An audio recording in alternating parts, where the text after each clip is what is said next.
할렐루야. 오늘 또 새벽을 깨워 하나님을 예배하고 기도하는 우리 성도인들을 축복합니다. 이 시간 다 함께 찬송가 446장 주 음성 외에는 함께 찬양하면서 하나님 앞에 나아가겠습니다.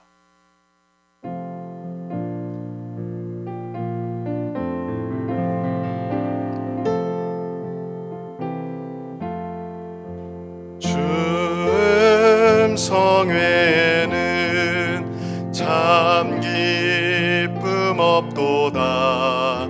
날 사랑하신 주 늘 계시옵소서. 기쁘고 기쁘도다. 항상 기쁘도다. 나 주께 왔사오니 복 주옵소서. 나 주께 왔으니 복 주시옵소서. 주 함께 계시면 큰 시험 이기네. 기쁘고 기쁘도다. 항상 기쁘도다. 나 주께 왔사오니 복 주옵소서. 주 떠나가시면 내 생명 헛되네. 기쁘나 슬플 때 늘 계시옵소서. 기쁘고 기쁘도다. 항상 기쁘도다. 나 주께 왔사오니 복 주옵소서. 그 귀한 언약을 이루어 주시고 주 명령 따를 때 늘 계시옵소서. 기쁘고 기쁘도다.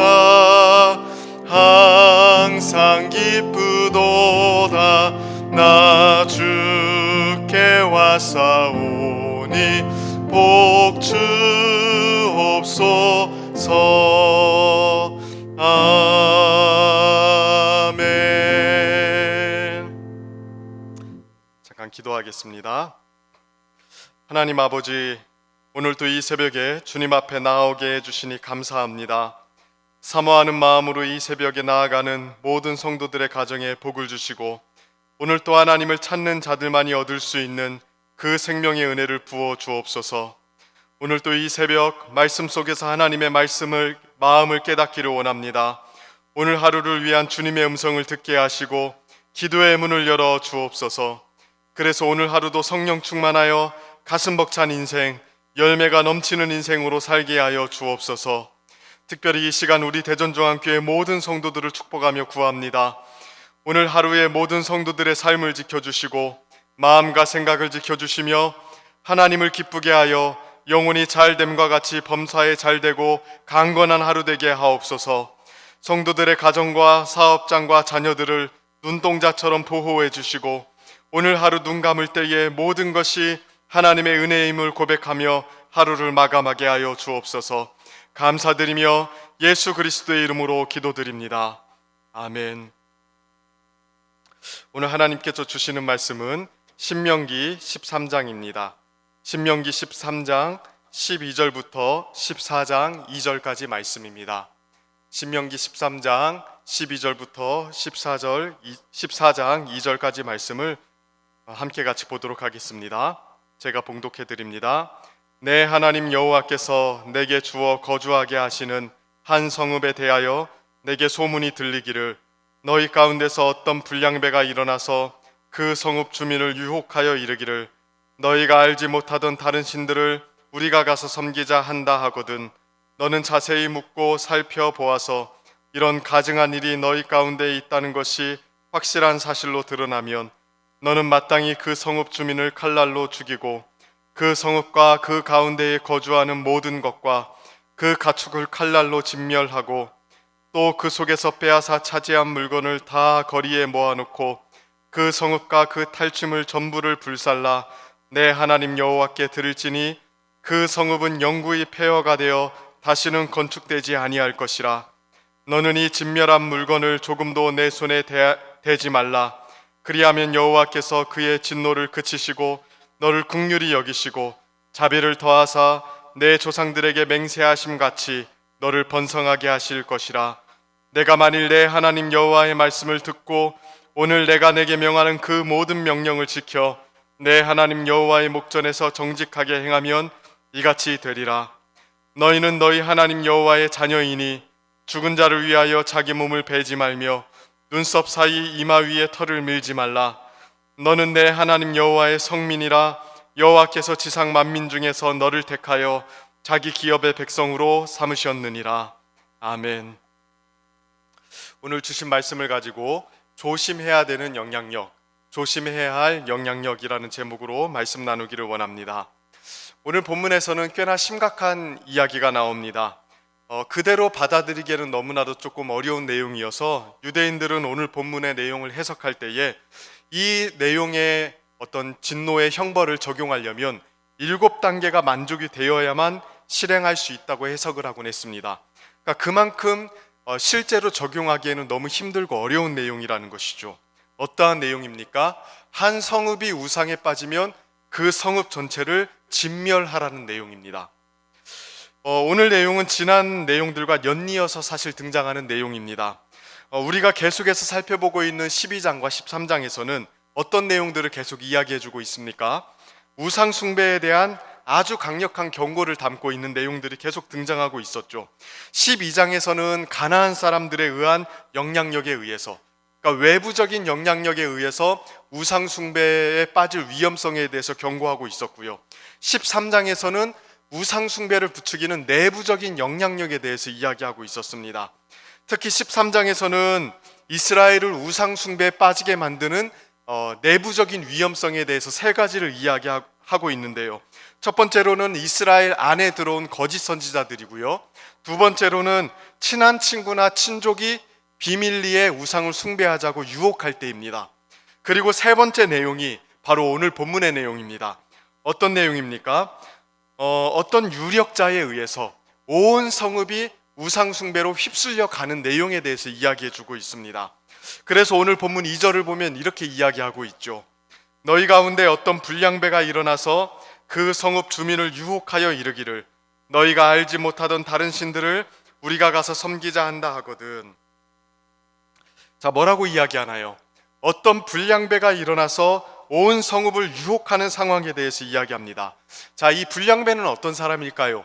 우리는 불량배하면 조금 행실이 좀 건들건들해서 다른 사람들을 이렇게 괴롭히는 사람들을 많이 생각을 하는데, 성경에서 일반적으로 이 불량배라는 단어는 나쁜 일로 사람을 선동하여 이끄는 사람들을 일컫는 말입니다. 자, 그럼 여러분 한번 생각해 봅시다. 어떠한 사람들이 이런 일을 행할 수 있을까요?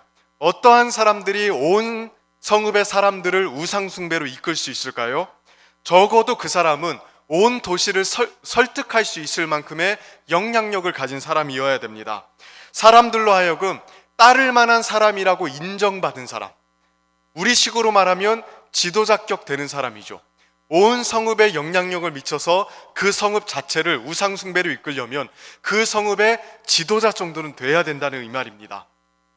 그래서 오늘 본문이 구체적으로 경고하는 게 뭐냐면요, 지도자의 잘못에 의해서 우상 숭배가 일어날 수 있는 위험성에 대해서 이야기하고 있는 겁니다. 단순히 불량배가 아닙니다. 단순히 나쁜 짓을 하는 사람이 아니라 실제로 사람들에게 영향을 미쳐서 온 성읍 전체를 우상 숭배를 이끌 수 있는 영향을 가진 지도자, 그 사람에 의해서 우상 숭배에 빠질 수도 있는 위험성에 대해서 이야기하고 있는 겁니다. 영향력이 큰 그 한 사람이 공동체 전체를 비신앙적인 방향으로, 하나님이 원하지 않는 방향으로 이끌어갈 수 있다는 것을 오늘 본문은 경고하고 있는 것이죠. 사실 우리는 이러한 사례를 이스라엘 역사에서 굉장히 많이 보아왔습니다. 왕들이 타락하고 우상 숭배에 빠지는 경우가 이스라엘 역사에는 굉장히 많았거든요. 그런데 왕들이 우상 숭배에 빠질 때 그 우상 숭배에 빠지는 것이 왕들만의 문제였습니까? 그렇지 않습니다. 온 나라가 우상 숭배에 빠지게 됩니다. 영향력 있는 한 사람의 문제 때문에 그 영향력이 미치는 모든 영역에 문제가 생기는 것입니다. 우리는 이러한 문제가 굉장히 현실적인 문제라는 것을 알아야 됩니다. 결코 사람은요, 개개인별로 존재하지 않습니다. 다른 사람과 아무 상관없이 분절되어서 독립적인 존재로 살아가지 않는다는 것입니다. 우리는 다양한 사회적인 관계로 얽혀 있고요, 권력과 권위 질서 속에서 살아가죠.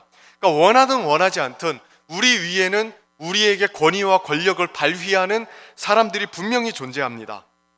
이러한 권위 질서와 사회적 관계망을 떠나서 우리는 절대로 살 수가 없거든요. 그리고 그 중에는 나에게 나쁜 영향을 미치는 사람이 있을 수 있습니다. 특별하게 가까운 거리에서 직접적으로 영향을 미칠 수 있는 사람들이 분명히 존재합니다. 회사 상사일 수도 있고요, 교회 지도자일 수도 있고요, 어떤 모임의 수장일 수도 있습니다. 아니면 사소한 친목 모임이나 단체의 리더격인 사람, 이러한 사람들이 우리에게 특별한 영향력을 발휘할 수 있다는 것이죠. 그가 누구이든 간에요, 우리가 우러러 보는 사람이든 그렇지 않은 사람이든 한 공동체 안에서 영향을 발휘하는 그 사람에 의해서 우리의 많은 것들이 결정되곤 합니다. 성경은 굉장히 현실적이에요. 이러한 지도자격되는 사람들의 영향력을요, 결코 무시하지 않습니다. 이러한 영향력에 의해서 우리의 신앙이 충분히 위협받을 수 있고 그 사람들에 의해서 선동될 수 있고 무너질 수 있다고 이야기를 합니다. 그러니 여러분, 이 본문을 통해서 우리가 잘 생각해 봐야 됩니다. 나를 이끌어가는 리더, 내가 속한 집단에 있는 그 권위자, 이 사람의 영향력이 과연 내 신앙에 유익이 되고 있는가? 나는 그 사람으로부터 긍정적인 영향을 받아서 하나님을 더욱더 사랑하고 섬기는 방향으로 나아가고 있는가? 이 부분을 분별할 수 있어야 됩니다. 물론 그런 권력자나 권위자 혹은 영향력을 미치는 사람이 나에게 해를 준다고 해서 그 집단이나 공동체를 박차고 나올 수는 없습니다. 그런 식으로 결정한다면 우리는 아마도 산속에 들어가서 혼자 살아야 될 것입니다. 그러나 우리가 적어도 해야 될 건 뭐냐면 이러한 잘못된 영향력을 감지하고 그 속에서 스스로의 신앙을 지키기 위해서 애쓰는 것입니다. 이러한 권력 구조와 사회 질서 속에서 우리에게 충분히 어떤 해로운 영향력, 하나님을 떠나게 만드는 영향력이 올 수도 있다는 사실, 이 사실을 늘 민감하게 자각하고 우리 신앙을 지키기 위해서 긴장하고 있어야 된다는 것입니다. 그렇다면 이 성읍 전체가 어떠한 한 사람의 영향력에 의해서 우상숭배를 받아들이게 되었을 때, 자, 하나님은 그 성읍에 대해서 어떻게 조치를 취하십니까? 자, 지금까지 나온 조치 중에서도요, 가장 참담한 조치를 취하십니다. 어떻게 하라고 말씀하시나요? 14절부터 17절까지의 말씀을 보면 굉장히 명확하게 이야기를 하는데요, 자세히 살펴보아서 만약에 그 성읍이 우상숭배하는 게 명확해지면 어떻게 하라고 이야기합니까? 그 모든 성읍 주민을 죽이고 그 가운데 거주하는 모든 것과 가축을 진멸하고 그 속에 있는 물건들을 다 불살라서 하나도 남기지 말라고 이야기합니다. 말 그대로 생명이 있는 것이든 없는 것이든 싹을 다 남기지 말고 제거하라고 이야기하시는 것입니다. 그 성에 남아있는 것이 하나도 없게 만들라고 이야기하시죠. 사실 이러한 조치는 하나님께서 가나안 족속들을 정복할 때 가나안 족속들을 향해서 이렇게 하라고 말씀하신 적이 있는 조치입니다. 대표적인 경우가 여리고성 아니었습니까? 기생 라합을 제외하고는 여리고성에서 살아있는 사람이든 가축이든 물건이든 하나도 남김없이 하나님께서 진멸하라고 말씀하셨습니다. 그만큼 하나님은 가나안 족속들의 영향력을 이스라엘 백성 내에서 제거하기를 원하셨습니다. 가나안 족속의 문화라던가 전통이라던가 또 신앙에 해를 주는 그 어떤 것도 남겨두기를 원하지 않으셨던 것이죠. 그런데 가나안 족속들에게만 행하라고 말씀하신 그 조치를 오늘 본문에서는 누구를 향해서 하라고 이야기하는 겁니까? 이스라엘 백성들이 사는 성읍을 향해서 하라고 이야기하고 있는 것입니다. 무슨 뜻입니까? 우상 숭배에 빠진 그 성읍은 가나안 족속과 동일하게 여기라는 것입니다. 그들이 혈통적으로 이스라엘 족속이라는 것 전혀 고려하지 않으십니다. 그들이 아브라함의 자손이라는 것도 계산하지 않고 계십니다. 실제적인 그들의 신앙 상태를 보시고 그들의 신앙이 가나안 족속과 동일하기 때문에 가나안 족속과 똑같이 대하라고 이야기하고 있는 것입니다. 이 부분이 사실 우리의 간담을 굉장히 서늘하게 만들지 않습니까? 하나님께서 무엇을 보시는가 정확하게 이야기해주고 있기 때문입니다. 하나님은 명확하게 이스라엘 백성들의 신앙 상태를 보십니다. 우리를 둘러싸고 있는 수많은 조건을 보시는 게 아닙니다. 우리의 신앙 연수, 우리의 공헌도, 우리의 직분, 우리 주변 사람들의 신앙, 우리가 속해 있는 교회의 네임밸류, 이런 것들을 우선적으로 보는 게 아닙니다. 우리의 날 것 그대로의 신앙 상태, 그 신앙 상태가 실제로 하나님 앞에 어떠한지, 가나안 족속과 비슷해진 것은 아닌지, 이것을 가장 먼저 우선시해서 본다고요. 그래서 사도 바울은 진짜 이스라엘 백성들이 어떤 모습을 하고 있어야 되느냐에 대해서 로마서에 이렇게 이야기를 합니다. 로마서 2장 28절 29절 말씀인데요, 이렇게 이야기합니다. 무릇 표면적 유대인이 유대인이 아니요 표면적 육신의 할례가 할례가 아니니라. 오직 이면적 유대인이 유대인이며 할례는 마음에 알지니 영에 있고 율법 조문에 있지 아니한 것이라. 그 칭찬이 사람에게서가 아니요 다만 하나님에게서니라. 뭐라고 이야기합니까? 진짜 이스라엘 백성들이 누구냐? 단순히 육체의 할례를 행한 사람들이 아니라 마음의 할례를 행한 사람들이 진짜 이스라엘 백성들이라고 이야기하는 것입니다. 중요한 것은 육체적인 조건이나 상태가 아니라 마음 상태라는 거예요. 외적인 조건, 우리를 지칭하는 수많은 말들, 이런 게 중요한 게 아니라 진짜 우리의 존재와 마음 상태가 하나님 앞에 어떠하느냐가 가장 중요하다는 것입니다. 주님은 그것을 1차적으로 보시겠다는 거예요. 그러므로 오늘 본문을 통해서 우리는 경각심을 가지고 우리의 신앙 상태를 볼 수 있어야 됩니다. 하나님이 신명기를 통해서 누누이 강조하고 계신 것이 무엇입니까? 이스라엘 백성들이 율법을 소유했냐 소유하지 않았냐, 그걸 보시는 게 아니에요. 하나님께서 이스라엘 백성들에게 명한 그 율법을 실제로 지킬 수 있는가? 가나안 땅에 들어가서도 마음과 뜻과 목숨을 다해 오직 하나님만을 사랑할 수 있는 그 실력과 능력이 있는가? 그런 존재로 변화되었는가? 이 부분을 신명기에서 계속해서 점검할 수 있게 만들고 있지 않습니까? 하나님이 원하시는 건 그겁니다. 율법을 소유한 백성, 율법이 새겨진 돌판을 가지고 있는 백성이 아니라 진짜 마음이 변화되어서 하나님을 사랑하고 하나님을 경배하는 그 모습을 가지고 있는 백성이 되기를 원하시고 계신 겁니다. 허울뿐인 하나님의 백성이라는 그 이름값이 아니라 실제로 우상 숭배를 거부하고 하나님만을 뜨겁게 사랑하는 데서 독특한 정체성을 드러내는 그런 백성이 되라는 것입니다. 그래야 가나안 땅에 들어가서도 하나님의 백성답게 살 수 있다고 이야기를 하고 있는 거예요. 우리 성도님들에게 이런 실제적인 신앙의 실력과 능력이 있기를 소원합니다. 그래서 다양한 유혹과 압력이 있는 이 세상 속에서 실제적인 신앙의 능력을 가지고 하나님의 백성으로서 뚜렷한 정체성을 가지고 하루하루 전진하며 살아가는 성도님들이 되기를 주님의 이름으로 축원하고 축복합니다. 함께 같이 기도하도록 하겠습니다. 이 시간 우리 함께 같이 기도할 때에 우리 주변에 있는 많은 유혹들이 있습니다. 이 유혹들을 깨닫고 극복하고 이겨낼 수 있도록 기도합시다.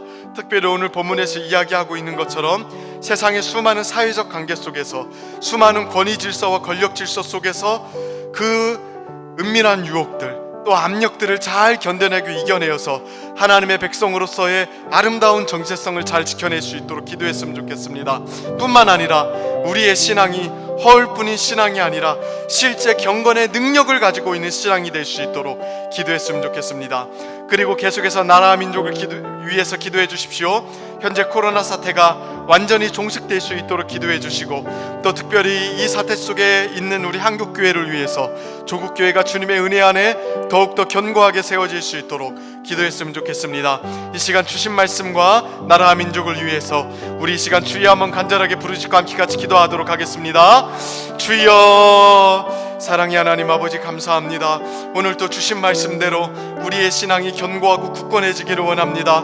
하나님, 우리를 유혹하고 넘어뜨리는 수많은 유혹들과 어려움들이 있지만 하나님 백성으로서의 분명한 실력과 정체성을 가지고 이겨나가기를 원합니다. 하나님, 은혜 베풀어 주시고 붙들어 주시옵소서. 하나님, 특별히 오늘 본문에서 말하는 것처럼 하나님, 세상의 다양한 권위 질서와 사회적 관계 속에서 우리에게 찾아오는 압력과 유혹에 대항하여 하나님 백성으로서의 복된 모습들을 잘 지켜나가기를 원하오니 우리에게 지혜를 주시고 또 하나님, 우리에게 견고한 마음을 주셔서 하나님 백성다운 모습들을 잘 유지할 수 있게 하여 주시옵소서. 하나님, 신앙의 정체성을 분명히 드러내는 백성 되게 하여 주시옵소서. 허울뿐인 신앙을 반성하고 하나님, 참된 경건의 능력을 소유하며 살아가는 주의 백성 될 수 있도록 축복하여 주시옵소서. 나라와 민족을 기억하여 주시고 이 나라의 민족이 주 은혜 안에 평안해지게 하시고 코로나 사태가 종식될 수 있도록 도와주시며 한국교회가 든든히 설 수 있도록 하나님 은혜 베풀어 주시옵소서. 매주 월요일은 특별히 우리 성도들의 가정과 지역사회를 위해서 기도하는 날입니다. 이 시간 기도할 때에 이번 한 주간도 모든 성도들의 가정이 하나 되고 자녀들이 형통하며 영육간에 강건할 수 있도록, 또 성도들의 생업과 사업장마다 하늘의 문을 여시고 복 내려주시도록, 또 성도들이 서는 곳마다 예수님의 향기를 나타내어 지역사회가 복을 받도록 기도해 주시기를 바랍니다. 그리고 계속해서 담임 목사님을 위해서 기도해 주시고 함께 동역하시는 장로님들과 교역자들이 사랑으로 하나 되어 온 교회가 성령으로 충만한 가운데 부흥의 역사를 이루게 해달라고 기도해 주시기를 바랍니다. 성도들의 가정과 지역사회를 위해서 합심으로 기도한 후에는 자유롭게 기도하시면 되겠습니다. 이 시간 기도하실 때 먼저 저를 따라해 주시기를 바랍니다. 주여, 문을 열어 주옵소서. 이 시간 주여 한번 간절하게 부르짖으며 하나님 앞에 나아가겠습니다. 주여. 사랑의 하나님 아버지, 이 시간에도 성도들의 가정과 또 하나님, 우리가 몸담고 있는 지역사회를 위하여 기도합니다. 우리 성도들의 가정이 주 은혜 안에 평안하게 하시고 믿음으로 세워지는 가정 되게 하여 주시옵소서.